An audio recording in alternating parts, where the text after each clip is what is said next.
Hello friends, this is Dan Siegmann and I'm here with Clayton Hall.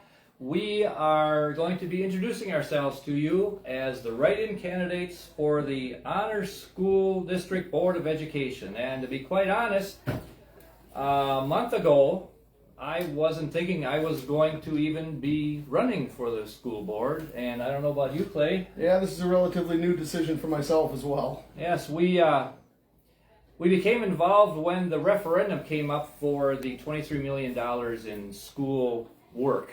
And we had a lot of, well, I can only speak for myself, but I'm just getting to know Clay too. I had a lot of questions, and the administrator did meet with me, and we answered a lot of questions, got a lot of questions answered, and I toured the facilities. Scott was real cordial to lead me around the facilities, and so I've taken all that, and after I looked at it all, I said, you know what, I'm not comfortable with it. So went to some meetings, and here's Clay. And so we have both decided we're going to run as write-ins because it's too late to get on the ballot. So we encourage you to listen to what we have to say. We want you to get all the facts. That's what we want, right? Right. And I'll just give you a little background about myself. I actually was on the Salesville School Board 30-some years ago, and that was at the point in time when they were ready to shut Salesville School down, and we got on the board and think a little differently about some things, and that school did not get shut down. And I believe I can bring that kind of experience to this scenario also. My concern is how things were done, and as I talked with Clay, he came up with the same things. After I moved here to my present farm, I had to leave the Salesville School District, and I haven't been involved for all these years, but I did attend my first meeting in December for the Honor School District, and when I saw everything, I said, I think we have to dig a little deeper. So that's sort of the background for me and how this all came about. You want to tell anybody about you, Clay? So a little background on myself and my upbringing is I grew up and went to school in the Mayville School District, but I spent all my nights and weekends on my grandfather's farm here in Neosho. My family's been a part of the community here for about 125 years, and I was on the Neosho Fire Department for years. Some of you might know me through my family, the Gales, and some of you might know me through my family, the Halls. But I've been fairly active in the community, and now that my kids are getting a bit older, I have a little bit more time to attend to matters such as this a little closer, like I've always wanted to.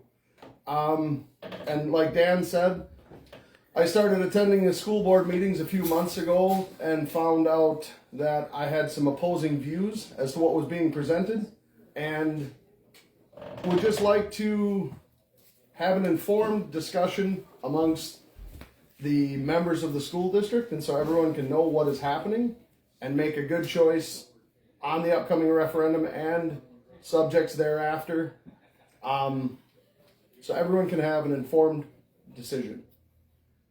What I've also seen is that communication seems to be rather hard to get. As school board members, both Clay and I understand we, if elected, will be your servants. We're not going to be the king sitting on the throne and telling you what you can or cannot know. We're going to help you understand what's going on, and we want to be there in your stead as your representatives. And we really feel strongly about that. So the thing is, Clay, we are write-ins.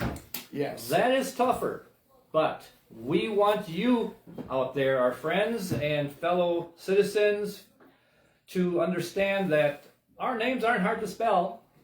And if you go into the voting booth or into the polling office place and ask if there's any write-ins, they will give you a list. So don't forget about that. But we urge you to hear what we have to say.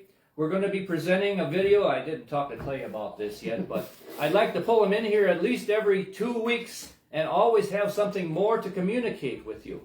And I think we could work that out. I am also going to have some more videos about my report on the two schools and what I saw in the buildings, and something about the referendum and the proposal itself. So we have this new website called Save Our Schools. It's very brand new, and I don't even know the name for sure. It's Save Our Schools, but I don't know if it's .com or .net or whatever, but it's Save Our Schools something. So take a look at all this, keep in touch with what we're doing, and if you have any questions, I know I will answer the phone, and I know Clay will answer his phone, right? Definitely. Because there's nothing worse than wanting to know something and they won't say anything. But I have to say the administrator was very cordial to me. We had a nice talk. We sat down. He answered all my questions. And Scott, the building and grounds supervisor, was very helpful too. I said, show me the worst. And he went through and we looked at everything. But I still have concerns, as Clay says he does too. Yes. So is there anything else you want to add, Clay? I'd just like to reiterate that, feel free to reach out. I guess my main focus in all of this is just getting information to the public, and so that they can make a good choice. And I feel that's how elected officials should be, and we're not currently seeing that, and that is the main focus of change that I would like to have happen. Excellent. Couldn't have said it better myself. So we will keep in touch and stay in touch with us. Thank you very much. Thank you.